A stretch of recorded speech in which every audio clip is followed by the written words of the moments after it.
Ya estamos de vuelta aquí en Mega Noticias Informa. Hablemos del tema de las exportaciones. Nuestro país es privilegiado. Desde la zona geográfica en la que se encuentra, tener como vecino a los Estados Unidos tan solo le potencia mucho de esto. Pero las exportaciones no solo se dan hacia el norte del continente. De hecho, México tiene la ventaja de poder tener este tipo de relaciones hasta con 152 países en el mundo. Esto representa casi el 80% del planeta.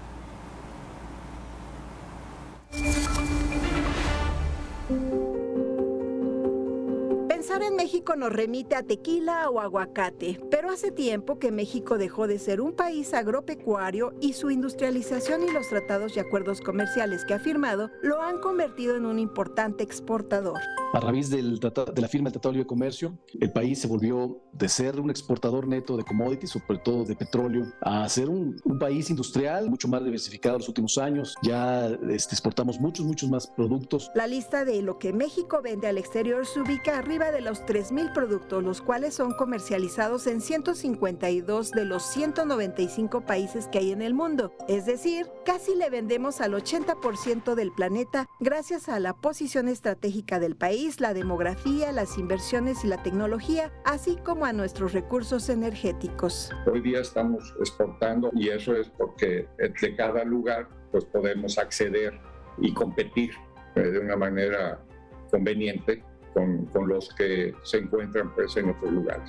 Los productos van desde alimenticios conocidos como hortalizas, aguacates, sandías, melones, cereales, carne, pescados, hasta los industriales muy conocidos como automóviles, pantallas planas, piezas para la industria aeronáutica, productos químicos, farmacéuticos, plásticos, herramientas, ropa y calzado. Pero también exportamos productos tan increíbles como moluscos, crustáceos, barcos, aeronaves y sus partes, así como instrumentos musicales, armas y municiones, productos de fotografía, plumas, antigüedades y hasta perlas. Queremos productos novedosos, ¿no? Vendieron lichis aquí en Canadá y en 2 semanas desaparecieron de los supers porque les pareció un producto muy bueno. En productos agrícolas, México es el principal exportador global de aguacate, jitomate, pimientos, calabacita o mango y espárragos. También es el segundo mayor exportador de limón y se posiciona en el 3er lugar en las exportaciones de frutas, en especial los berries, arándanos, frambuesa, fresa y zarzamora, además de pepino, lechuga, brócoli, col y coliflor.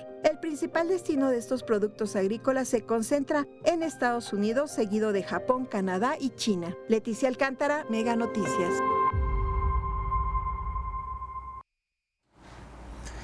Toda esta actividad de exportación, claro que genera ganancias para el país, pero exactamente cuáles son los sectores que se encuentran así y hacia qué territorio se está enviando, porque, insisto, ya no nada más está limitado a lo que se envía, por ejemplo, a los Estados Unidos o a la Unión Europea. Hay otros sitios de bastante interés y que dejan buenos dividendos. Para hablarnos de esto, Rocío Hernández nos cuenta. Con mucho gusto desde el estado de Guanajuato para informarles cuáles son esos pros y los contras del intercambio comercial entre la Unión Europea y Asia. Vamos a escuchar esta información.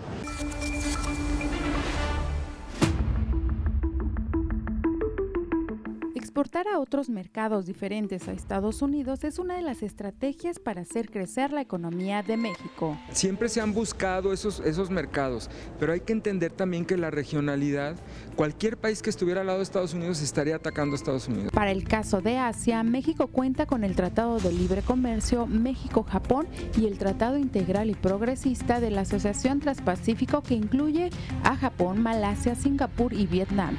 Dicho continente representa el segundo destino principal para México en términos de exportación, rondando los 40.600 millones de dólares.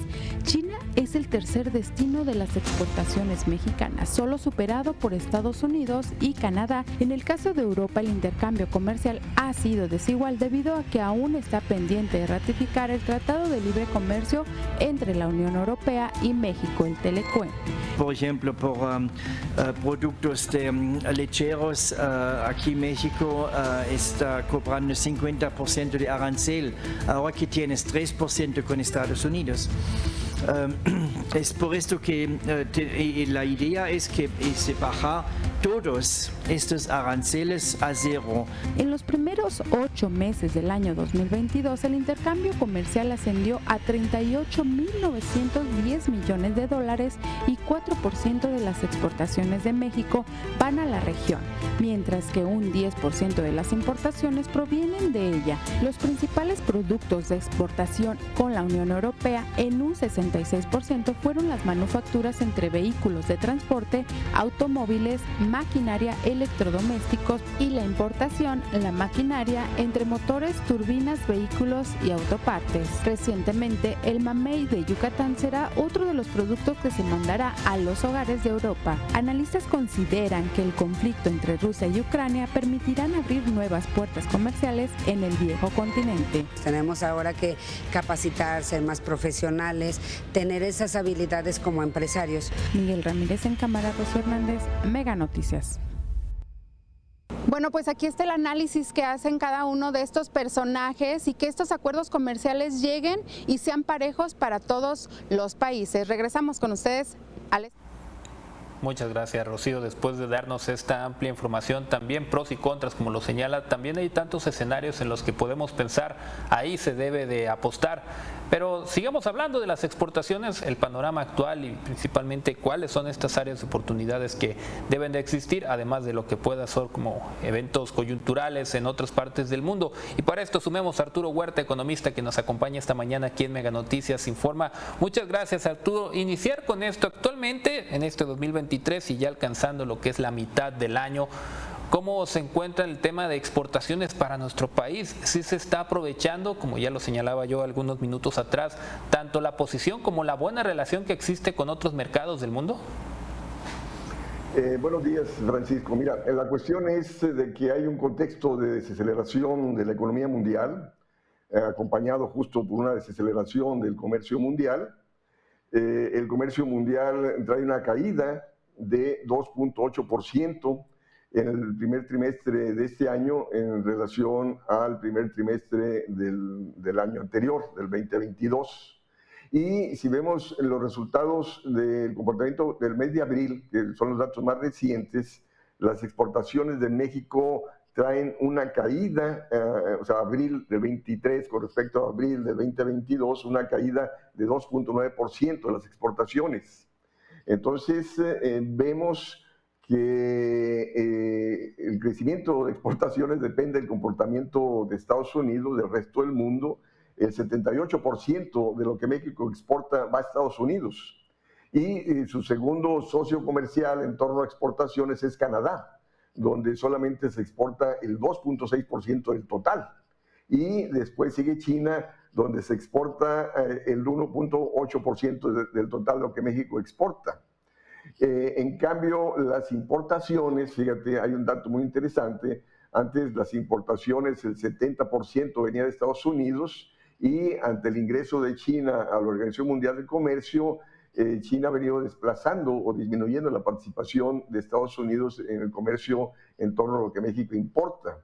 El año pasado solamente México importó, del total de las importaciones, el 43% venían de Estados Unidos. En cambio, el 19.6% ya venía de China.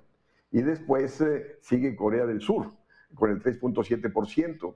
Y luego sigue Alemania, con el 3%. Entonces, en este contexto, repito, de desaceleración de la economía mundial y donde se espera una recesión de Estados Unidos para a fines de este año, pues lógico, seguirán cayendo las exportaciones.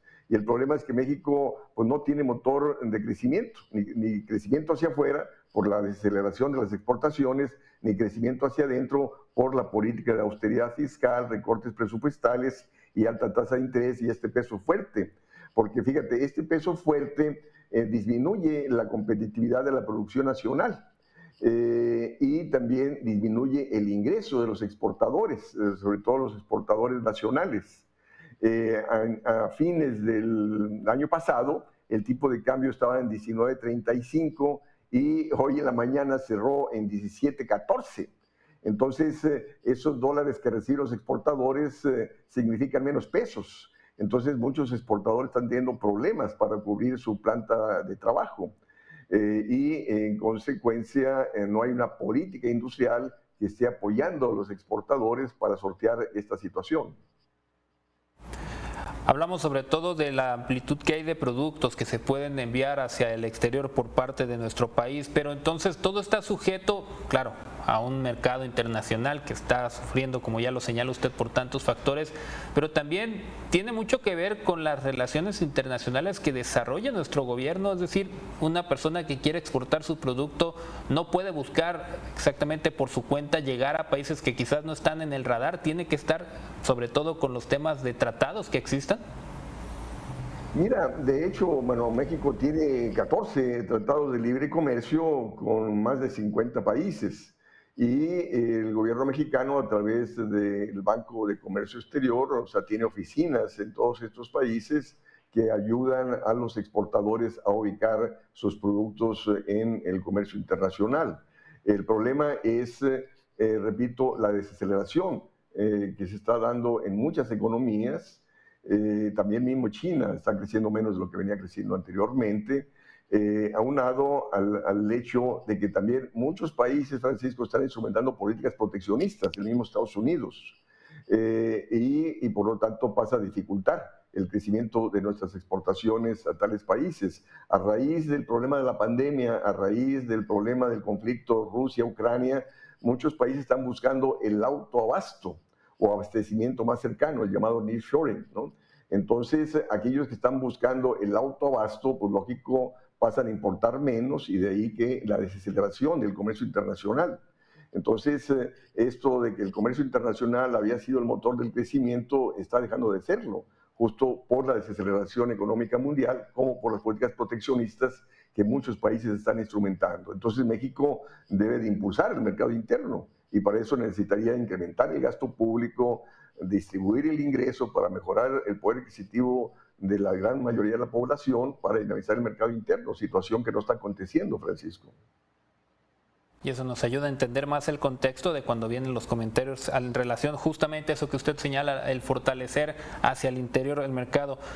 Hay, digamos, en el panorama algo que pueda cambiar todo esto. Sí, pues los factores no están en manos del gobierno mexicano, incluso no lo tiene ningún gobierno en específico cuando estamos hablando de la caída en mercados, con efectos como lo que sucede con la guerra allá en Europa entre Ucrania y Rusia. Nuevos mercados que se puedan llegar a abrir, se habla mucho, por ejemplo, de lo que es mandar hacia Abu Dhabi, mandar a esos países árabes que comienzan a tener cierto crecimiento o notoriedad a nivel internacional. Ahí puede estar la nueva apuesta para México, buscar y ampliar sus horizontes con otros países con los que pueda tener tratados. Mira, la cuestión es de que el costo de transporte ha aumentado mucho, ¿sí? Y esos países árabes que tienen un gran potencial económico, repito, está el problema del costo de transporte, y que hay países más cercanos a ellos que están exportando a tales países. Repito, la mayor parte de nuestras exportaciones, el 78%, va a Estados Unidos, y luego le sigue Canadá con el 2.6%, ¿no? Entonces, lo que podrías exportar a los países árabes que tienen gran poder adquisitivo, pues sería menos del 1%, que no sería un volumen significativo para impulsar la dinámica de exportaciones y la dinámica económica nacional.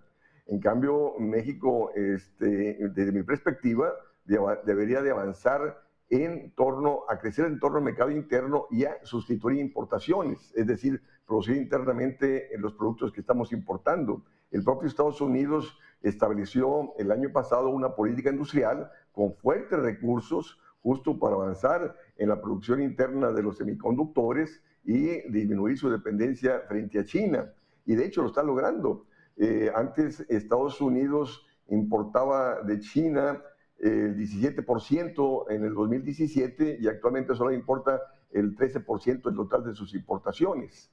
Y resulta que México no está reemplazando ese abastecimiento que China deja de abastecer a Estados Unidos. México, en ese mismo periodo del 17 a la fecha, solamente aumentó en 1.3% su participación en el mercado de Estados Unidos. Entonces, más que seguir pensando en crecimiento de exportaciones, porque no somos competitivos, y luego menos con este dólar barato que tenemos, este peso fuerte, la estrategia, desde mi perspectiva, debe ser tener política industrial, tener política agrícola para crecer en torno al mercado interno. Que es más complejo de lo que podemos llegar a escuchar, o de repente alguna declaración que lo hace ver más simple, pero ya nos pone usted en un contexto y vaya que es complejo. Además, ahí el por qué, pues sí, lo del peso se puede alegrar uno, pero en el contexto ya global y sobre todo de exportaciones no son tan buenas noticias que digamos. Le agradezco mucho, Arturo, que nos pudo haber acompañado esta mañana aquí para conocer más de este tema, porque explicándolo y entendiéndolo con las palabras que usted nos deja, sí nos pone en un contexto más amplio. Muchísimas gracias, que tenga un excelente día miércoles. Nosotros continuamos con más aquí en Mega Noticias Informa, haciendo antes otra pausa.